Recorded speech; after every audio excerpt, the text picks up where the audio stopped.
Good day, everyone. Welcome to Dokdel TV. Once again, this is Dokdel, your practical guide to the preparation of action research in education. This afternoon, we are going to discuss the Recency of Literature.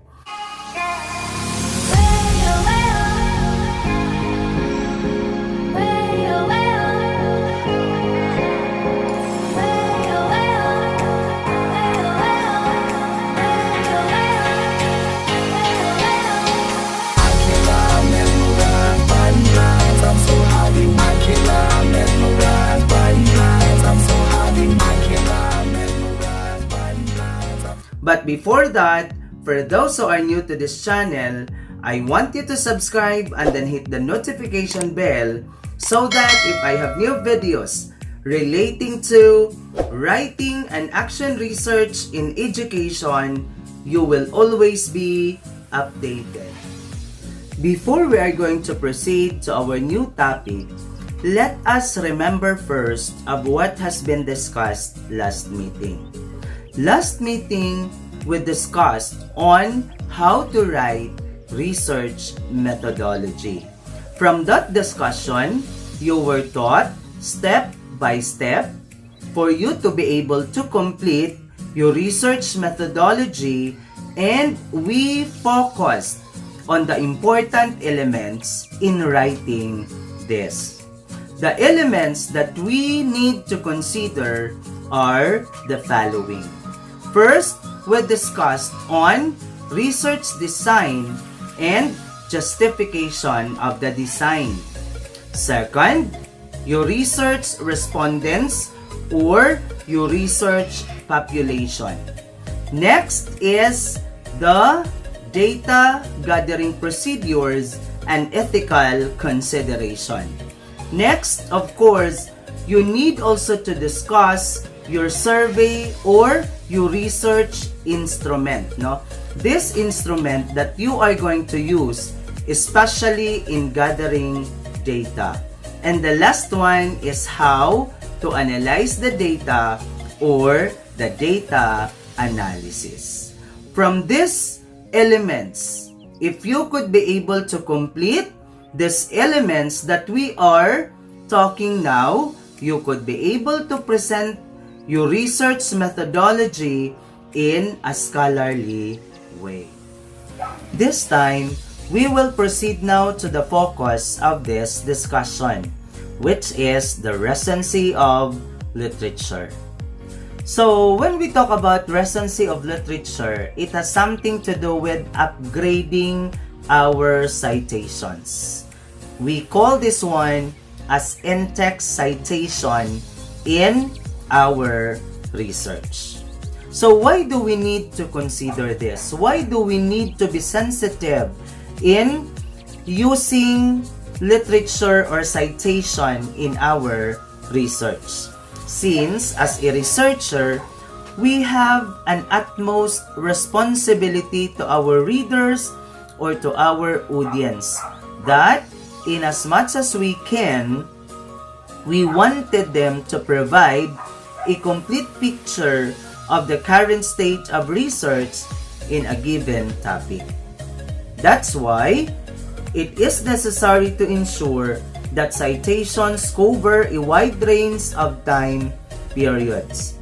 And most of the writers, when they write literature, they focus on the most recent research when creating a literature review. So with this is our focus this afternoon.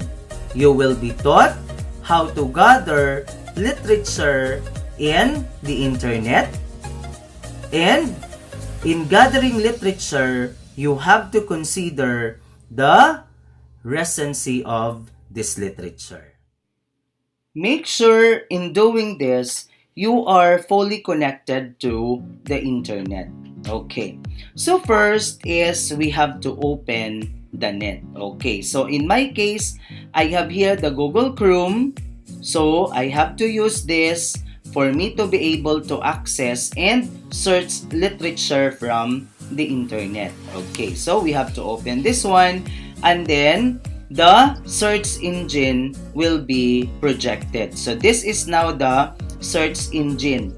Now, when asking the internet, you should have to be specific, because when you are specific, you will be given according to what you have asked. Okay, for example, your study is about scientific ability. Okay, so you are going to write here scientific ability and then space. After this one, after putting the topic, you should have to consider the geography. Okay, the geography, for example, Philippines. Okay, and then since our focus is the Recency of Literature, we are going to be specific on the year that we are going to ask. Okay, for example, 2020. Okay, so what you can see here is the topic. We have the topic, and then we have the geography. No, we have the geography. Okay, the Philippines, and then of course the year that we are going to ask on the internet. Okay, so after this, we are going to click search. Okay, then you are now given.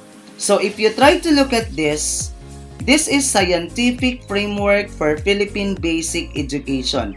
So all the literature here, all the literature here talks about scientific ability, and all of these are coming from Philippines, and these are in the year 2020. Okay, so because in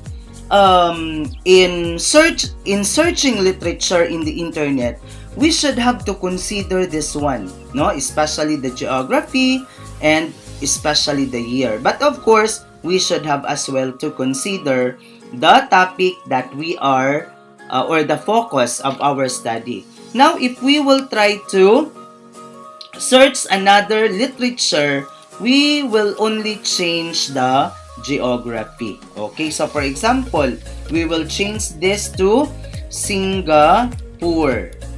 Okay, and then in just a click, you will be given literature from Singapore and all of this from 2020. Because if you are not doing this, that's why in searching the internet, you will be provided an obsolete literature, 1960s, 1970s, 1980s.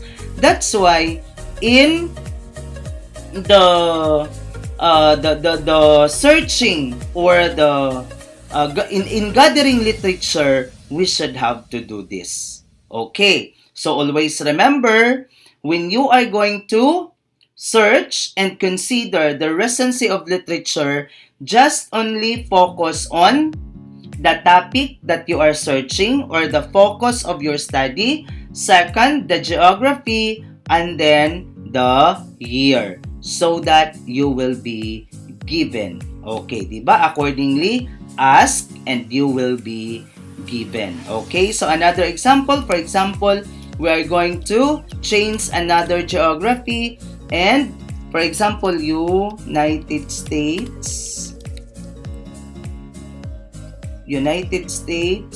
of America, United States, and then 2021, and then click enter, and you will be given literature in the United States in 2021. Okay, so if you try to look at this, August 23, 2021. Okay, so you will be given the recent literature that you are asking. Okay, so I hope that with this video presentation, you are now guided, and I hope that in writing your review of literature, you will not be placing any more obsolete literature. Thank you so much for watching. God bless. Bye-bye. And stay safe always.